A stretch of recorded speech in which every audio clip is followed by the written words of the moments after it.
This smartphone has a 200 megapixel camera, a 120Hz HDR10+ display, 256 gigabytes of storage, 210 watt charging, and it costs just over $300. The value proposition is better than quite possibly any other piece of tech on the planet. This is Xiaomi's Redmi Note 12 Discovery Edition, and it's a phone so packed with high-end features that it just begs the question, how on earth it's possible? We'll get to that. But first, you get the insert with a clear case on top, pretty standard and squidgy, then the phone, a USB-C cable, and then this 210 watt charging brick, which is not as big as you might expect given its preposterous specification. And that's because it swapped out the silicon that most electronics have traditionally used for the much more efficient material gallium nitride.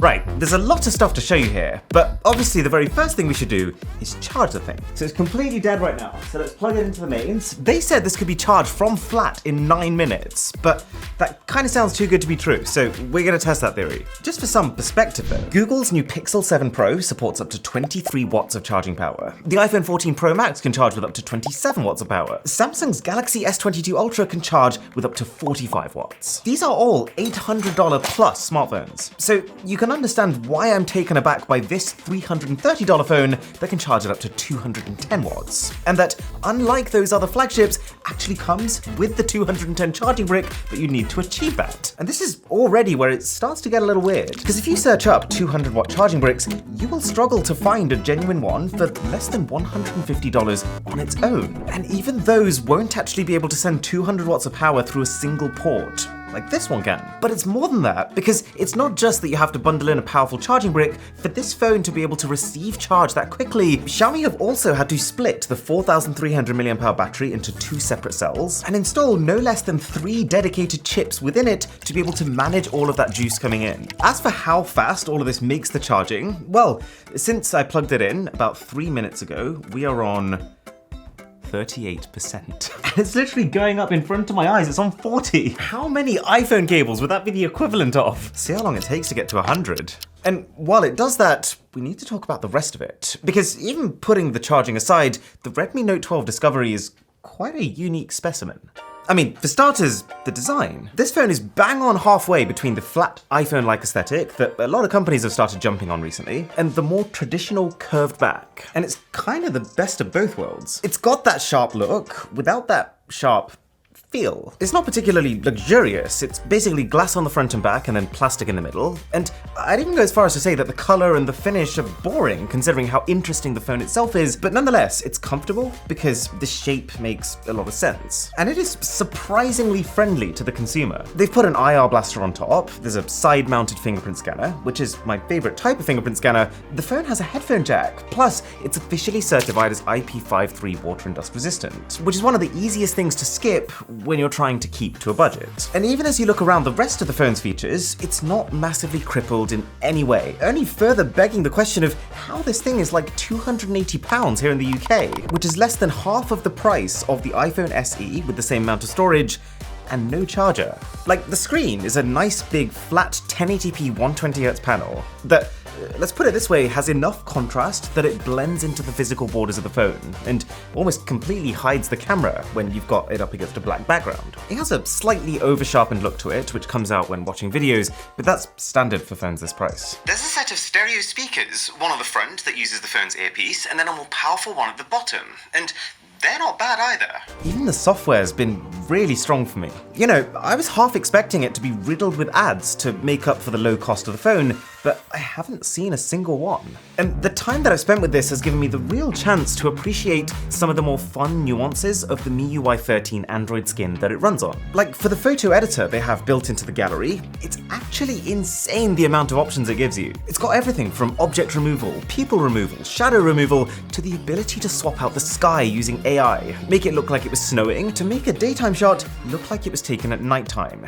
This is the kind of really nerdy stuff that I get completely lost in. I've been messing around with all the sidebar features, and it's taken till now for me to realize it gives you an option that allows you to play YouTube videos with your screen off, which is usually meant to be a YouTube Premium feature, but you can do it for free here. MIUI has one of the most painless casting features. You just tap a button and you can be on just about any smart TV of any brand with nothing extra required. Plus the option to hide all your embarrassing notifications from showing up on the TV. My point being that software is yet another thing that isn't lacking here. There's fundamentally no difference between what you can do on a $300 Xiaomi phone and what you can do on a $1,000 Xiaomi phone. Or a 99. Come on. 100. Okay, stop timer. 9 minutes 50. Okay, so they might have used some slightly favorable rounding, but I just witnessed a smartphone charge completely from empty to full in less than 10 minutes. That doesn't even feel real. I kind of feel like the phone is lying to me, but I can see the 100% battery in the corner. And a sub to the channel would be mind-blowing.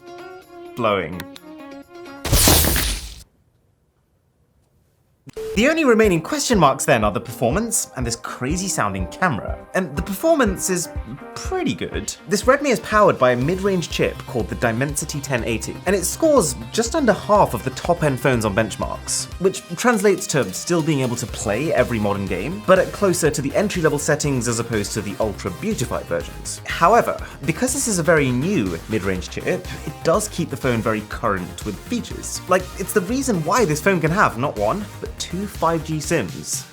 Although, how much of a perk really is that? It gives it upload and download speeds that very much keep up with current flagships. Plus, it's what allows this phone to even support a 200 megapixel camera resolution. And so, before we get to how Xiaomi's made this thing so affordable, we should talk about this. What does a budget 200 megapixel camera even mean? Like, if you were a non-techie person, you'd probably take that number to assume this is the best camera in the world. But if you're a techie person like me, you're probably thinking it's just a major marketing ploy made possible by a technicality. But the answer is actually somewhere between the two. Okay, to get one thing straight, smartphone camera sensors are nowhere near big enough to properly take advantage of 200 megapixels of resolution. But here's the thing, because it's shooting for such a high figure, then even though it doesn't reach it, it still lands way above most phones in terms of detail. Like, check this side by side. On the left we have the Redmi using its 200 megapixel mode. On the right we have the iPhone 14 Pro Max. And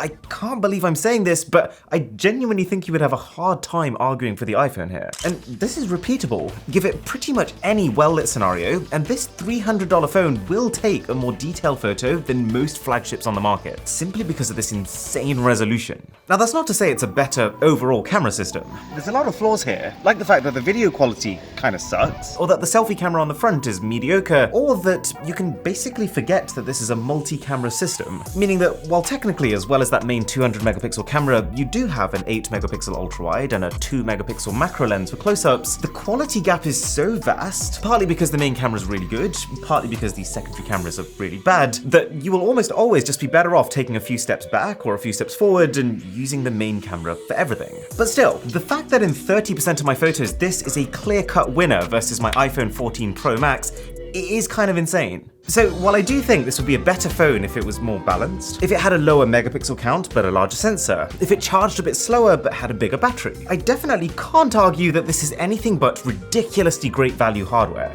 So how did they do it for $330? Well, you won't find out by looking at the phone. To really understand what they've done, you have to zoom out from that and realize that Xiaomi's entire business model operates around a higher volume of sales instead of a higher profit per sale. And there's two sides to this. One side, which is good for the consumer, is that because they're not focused on profit per unit, they can afford to take a lower percentage cut per sale. No joke, literally 5% profit. But then the other side, which is less good for the consumer, is that to get the volume of sales, their strategy also relies on people upgrading their phones more often. And one of the most effective ways of doing that is to just give your budget phones less software support. So like, while this phone will get one major Android update, maybe two, if you bought a mid-range Samsung right now, there's a good chance you'd get 4, which saves Xiaomi a lot of manpower and therefore money, which they can also pass on to the consumer, and it makes their older phones obsolete faster, encouraging more of those upgrades. This is still a good phone, but just remember, nothing comes for free. To see why 5G kinda sucks right now, that video's here.